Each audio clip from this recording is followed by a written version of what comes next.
Imagine embarcar em um avião a partir de um aeroporto futurista construído não em terra, mas flutuando no mar. Conectado a Londres por trem de alta velocidade, 24 horas, sem restrições de ruído, movido por energia renovável e atuando como grande barreira contra enchentes. Essa já foi uma proposta séria e de alto risco para transformar o futuro da aviação britânica. Com o aumento da pressão sobre Heathrow, que atingia seu limite de capacidade e aceitação pública, o governo do Reino Unido cogitou uma alternativa radical. Duas propostas surgiram em Londres, cada uma oferecendo um caminho diferente para o futuro ao transformar as viagens aéreas no Reino Unido com a construção de um grande aeroporto inédito. Com o apoio dos melhores engenheiros e urbanistas do país, esse megaprojeto flutuante prometia revolucionar viagens aéreas, aliviar a congestão, reduzir o ruído urbano e reposicionar o Reino Unido como centro global de transporte. Como construir um aeroporto sobre a água e o que é preciso para fazê-lo funcionar hoje? Vamos conhecer a visão por trás do plano britânico de um aeroporto flutuante de 130 bilhões e analisar a escala, ambição e impacto duradouro de um projeto que marcou a imaginação da nação. Não se esqueça de clicar no botão de inscrever-se e curtir este vídeo, pois é a melhor forma de apoiar este canal. O aeroporto de Heathrow, localizado a oeste do centro de Londres, há muito tempo serve como o principal centro de aviação do Reino Unido.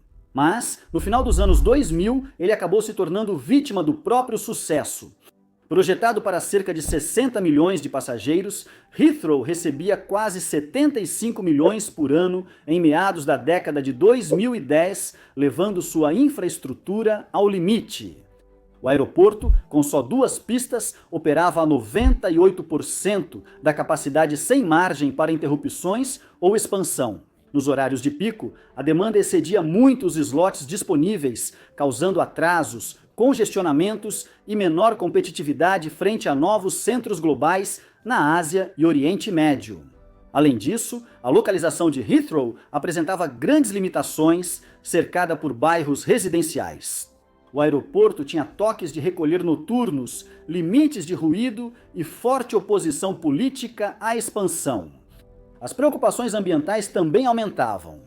As emissões de poluentes de aeronaves paradas e do tráfego terrestre estavam virando pontos críticos para a reação pública. O consenso era claro: se a Grã-Bretanha quisesse manter seu papel como líder global da aviação, precisaria de mais do que melhorias incrementais. Heathrow já não suportava mais a crescente demanda por viagens aéreas no país.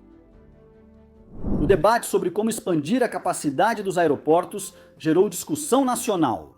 Alguns defendiam melhorias incrementais, ampliando Heathrow ou Gatwick, enquanto outros queriam uma segunda pista em Stansted ou expandir aeroportos regionais. Uma corrente mais radical surgiu, liderada por arquitetos e planejadores que defendiam que a resposta estava no mar, não em terra. A proposta era construir um aeroporto no leste de Londres, no estuário do Tâmisa, para que voos chegassem sobre a água e evitassem transtornos residenciais. O estuário oferecia amplo espaço, operação 24 horas e potencial para transformar a infraestrutura do Reino Unido. O conceito não era inédito. O Aeroporto Internacional de Kansai, no Japão, construído em uma ilha artificial na Baía de Osaka, já havia provado que era possível ter uma infraestrutura de aviação em grande escala offshore.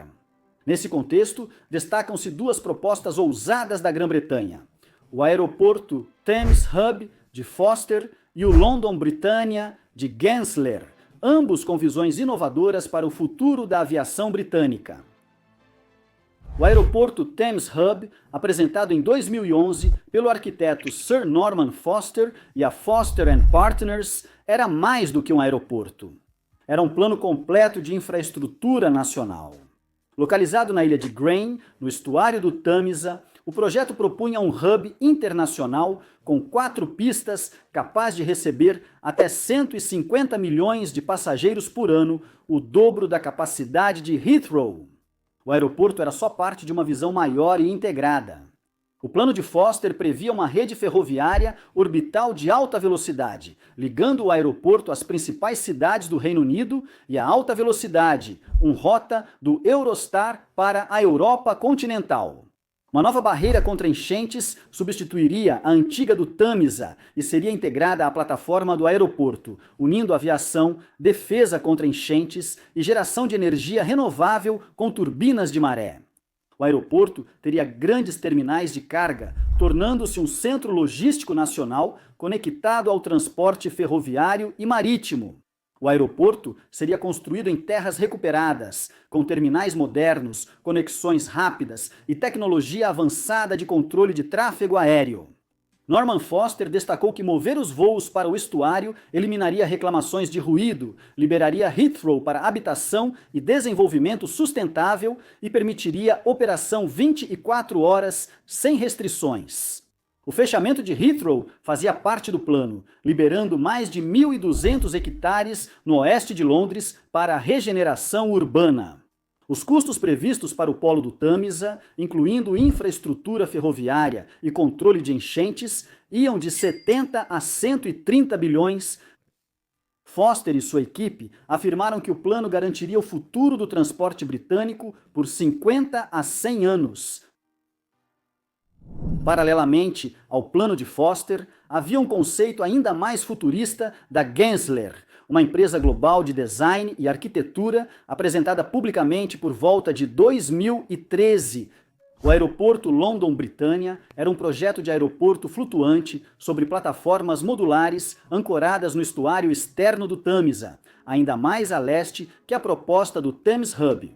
O objetivo era atender mais de 150 milhões de passageiros por ano, com até 6 pistas e operações 24 horas todos os dias. Diferente do modelo de Foster, o aeroporto de Gensler flutuaria em estruturas modulares gigantes. Inspiradas na engenharia offshore e arquitetura naval, essas plataformas flutuantes poderiam ser construídas aos poucos e rebocadas ao local, permitindo crescimento por demanda. A flexibilidade do projeto era um dos principais pontos de venda. A capacidade poderia ser aumentada conforme necessário, sem a necessidade de um grande investimento inicial.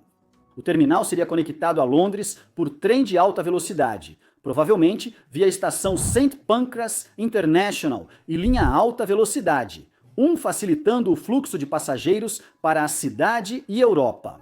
Gensler também destacou as vantagens ambientais do modelo offshore: mínima perturbação do leito marinho, uso reduzido de terra e menos emissões provenientes do transporte terrestre. A poluição sonora quase sumiria, pois as rotas de voo seriam todas sobre a água. As estimativas de custo eram mais conservadoras do que as de Foster, em parte devido à abordagem modular e à capacidade de escalar ao longo do tempo. Embora os números variassem, a construção inicial estava projetada em cerca de 70 bilhões, excluindo melhorias mais amplas de infraestrutura. O ousado plano do Aeroporto Britannia chamou a atenção da mídia. Os apoiadores incluíam o então prefeito Boris Johnson, que queria tornar Londres referência em infraestrutura para o futuro. Gensler também promoveu a ideia de que Heathrow poderia ser fechado e transformado em um distrito urbano de uso misto. Apesar de sua ambição, ambas as propostas de aeroporto enfrentaram forte resistência em várias frentes. Ambientalistas alertaram que construir no estuário do Tamisa iria prejudicar habitats ecológicos sensíveis. A região abriga milhares de aves migratórias, elevando muito o risco de colisões com pássaros. Organizações como a Sociedade Real para a Proteção das Aves se opuseram a ambos os projetos, especialmente ao de Foster, devido à sua área fixa. As autoridades marítimas expressaram preocupação com a segurança pela proximidade do aeroporto, as rotas marítimas e pelo naufrágio do SS Richard Montgomery, navio de carga da Segunda Guerra Mundial, que ainda guarda cerca de 1.400 toneladas de bombas não detonadas sob o leito do estuário. Além disso, o estuário é propenso a nevoeiros densos, o que poderia atrapalhar as operações mais do que em aeroportos no interior. Foram levantadas questões sobre a resistência estrutural das plataformas flutuantes, especialmente se elas poderiam suportar o impacto repetido dos pousos de aeronaves e resistir às condições adversas do Mar do Norte.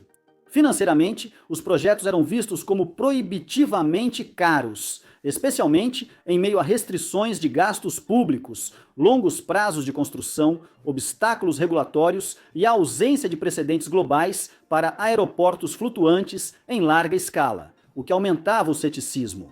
Enquanto alguns elogiaram a ambição de construir em alto mar, muitos críticos argumentaram que expandir um aeroporto já existente era a solução mais prática e econômica. Em 2012, o governo do Reino Unido formou a Comissão de Aeroportos para avaliar soluções de capacidade de aviação a longo prazo.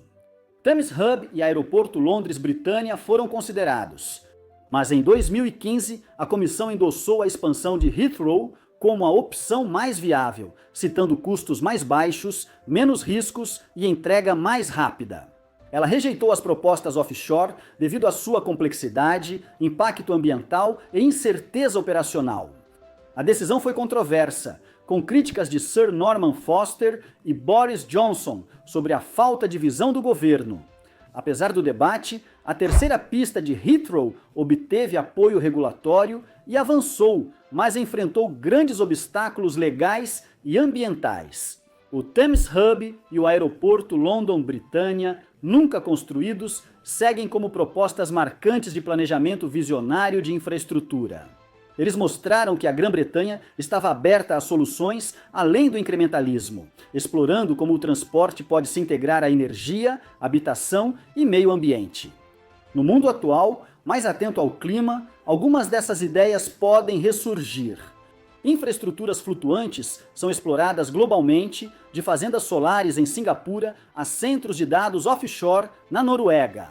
A descentralização urbana, o aumento do nível do mar e a resiliência climática podem reacender o interesse por construções flexíveis e baseadas na água. Até mesmo a ideia de reaproveitar Heathrow para moradias e espaços públicos, antes vista como radical, está sendo reexaminada no planejamento de longo prazo. À medida que a tecnologia da aviação evolui com combustíveis sustentáveis, aeronaves de decolagem vertical e mobilidade autônoma, nossas suposições sobre o que um aeroporto deve ser podem mudar mais uma vez. Talvez essas propostas não tenham fracassado, mas sido apenas os primeiros sinais do que virá.